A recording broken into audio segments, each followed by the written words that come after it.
اور جو ان پر ظلم ہوا وہ بیان سے باہر ہے۔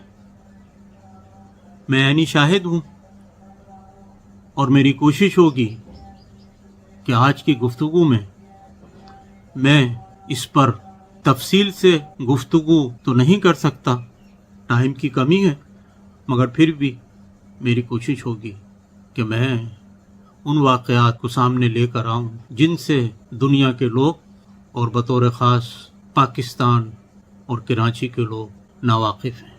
ان کو آج تک یہی پتہ نہیں کہ وہاں کیا ہوا اور جو لوگ وہاں مارے گئے ان کے جرم کیا تھے اور ان کو کیوں قتل کیا گیا۔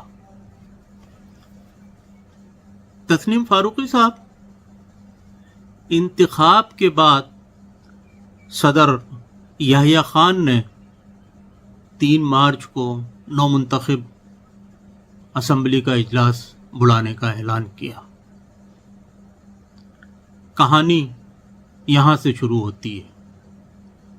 یحییٰ خان نے اعلان کیا، ذوالفقار علی بھٹو صاحب اسمبلی کے اجلاس میں جانے سے منکر رہے اور انہوں نے یہاں تک کہہ دیا کہ جو بھی اسمبلی کے ممبران مشرقی پاکستان جائیں گے، اجلاس میں شرکت کریں گے تو ان کی ٹانگیں توڑ دی جائیں گی۔ یہ تاریخ کے الفاظ ہیں، ان کو مٹایا نہیں جا سکتا۔ بھٹو صاحب کے پریشر میں یحییٰ خان نے اجلاس ملتوی کر دیا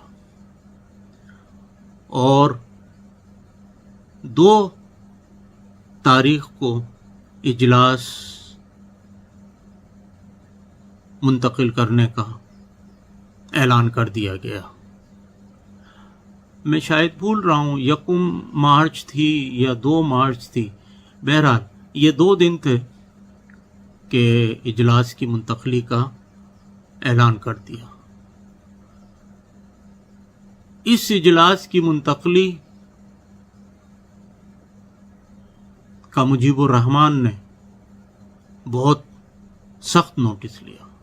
مجیب الرحمان جو عوامی لیگ تھی، ان کی جیتی ہوئی پارٹی تھی، ان کے پاس 162 نشستیں تھیں اور ان کا یہ کہنا تھا کہ جو بھی کچھ ہوگا ہماری مرضی کے مطابق ہوگا، اور کیونکہ ہم الیکشن جیت چکے ہیں، ہم جو ہے پاکستان میں حکومت بنائیں گے۔ یہ ساری کہانی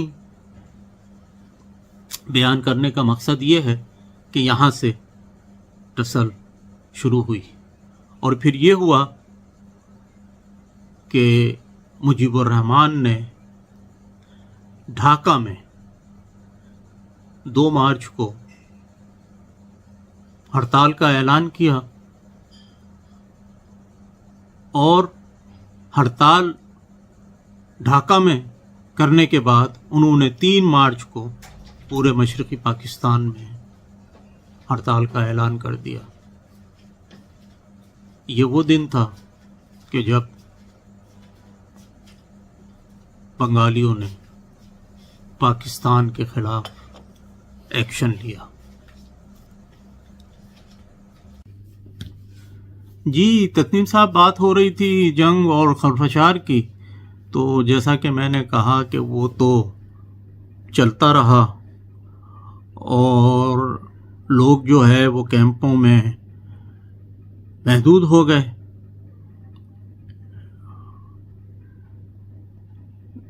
جو کیمپوں میں محدود ہوئے وہاں پر 62 جو ہے وہ کیمپ بنائے گئے تھے، اور ریڈ کراس بہت ہی متحرک تھی اس ٹائم میں، شروع کا وقت تھا اور مشرقی پاکستان کا سکون ہوا تھا، تو لوگ جو ہے وہ اپنے جان و مال تو کیا، مال تو ہم کو سب کو وہاں پر اپنے گھروں میں چھوڑنا پڑا، اور گھر چھوڑ کر اپنی جان بچانے کے لیے ان کیمپوں میں محدود ہو گئے۔ تقریباً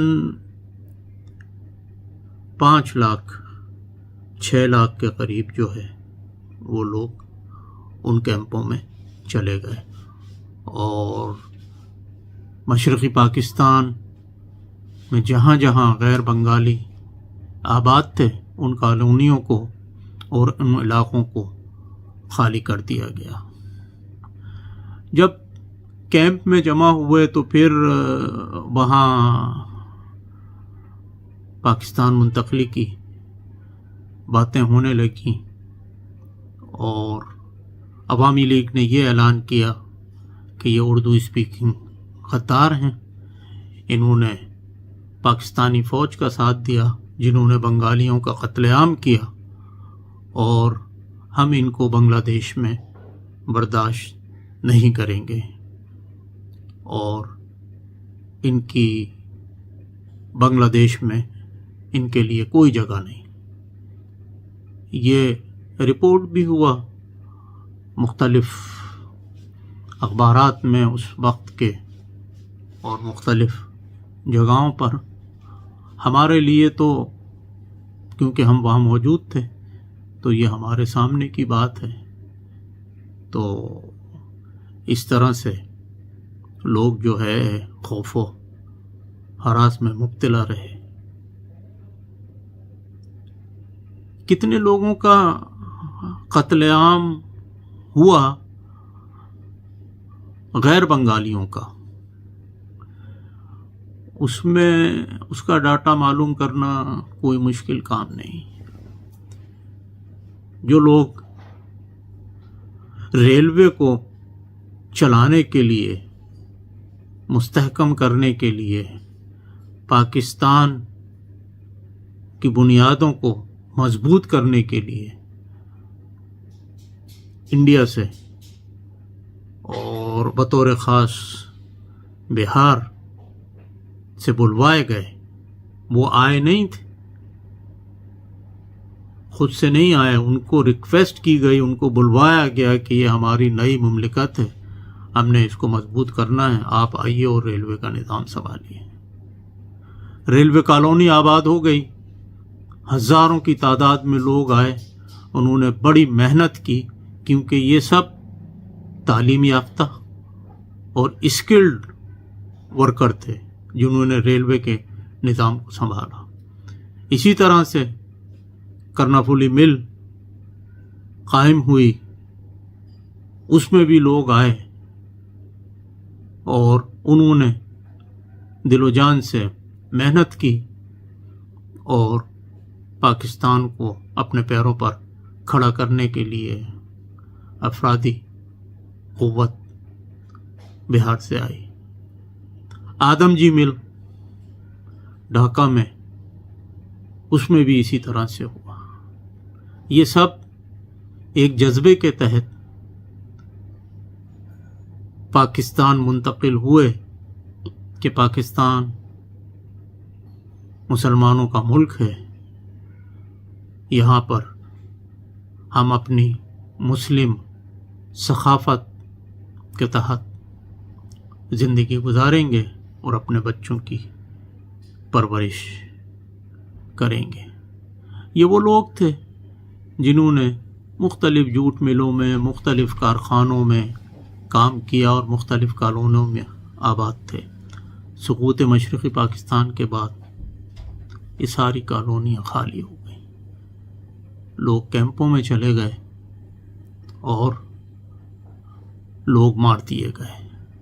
پاکستان فوج کی چھاونیاں بنی ہوئی تھیں، اس میں جو پرائیویٹ ورکر تھے، کام کرنے والے، وہ ان کو چن چن کر مارا گیا اور ان سے یہ کہا گیا کہ آپ نے پاکستانی فوج کا ساتھ دیا۔ میں کچھ علاقوں کے نام لینا چاہوں گا جہاں پہ پوری کی پوری آبادیاں جو ہے وہ ختم کر دی گئیں. اس میں دیناج پور، پاربتی پور، ٹھاکر گاؤں، فرید پور، نواکھلی، سلہٹ، رنگ پور، سیت پور، بوگرا، نوگاؤں، سانتاہار وغیرہ شامل ہیں. یہ وہ علاقے تھے جہاں پہ غیر بنگالیوں کی کافی تعداد آباد تھی، کیونکہ ان علاقوں میں بزنس ایکٹیویٹیز تھیں اور لوگ جو ہے یہاں پر زندگی بسر کر رہے تھے. یہ علاقے ختم کر دیے گئے. کہیں کہیں تو ایسا ہوا کہ میری دوستوں سے بات ہوتی ہے، لوگوں سے بات ہوتی ہے جو وہاں پہ رہے اور وہاں سے مائیگریٹ کر کے پھر پاکستان آ گئے یا دوسرے علاقوں میں، دوسرے ملکوں میں چلے گئے. بات کرتا ہوں کچھ